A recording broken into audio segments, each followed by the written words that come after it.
Stories of witches have been passed down through the centuries. The Salem witch trials in particular is a well-known example, but witch accusations in Europe well predate those in America. Just because of the long history of the British Isles compared to in the United States, you're looking at a much longer time period of targeting witches. One famous British story, a beautiful young lady who suffered a terrible fate. She's the prettiest girl in Britain, so there's a queue, right? But not terribly orderly.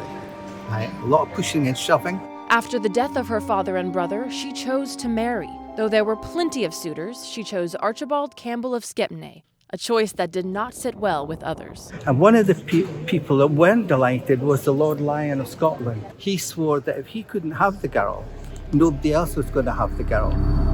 His petty jealousy drove him to accuse her of an assassination attempt by witchcraft on the king. She was arrested, tortured, tried, confessed, put in a barrel of tar, and she was brought to ashes because she was the prettiest girl in Britain. When you look at witch trials, no matter where you're looking at them, you are almost looking at forces of power pushing back against women. I believe in the British Isles, 80 to 90% of people accused of witchcraft were women. And it kind of became a way to target people that people didn't like. Often it was low-income women who were targeted, the rabble that perhaps somebody wanted to get rid of.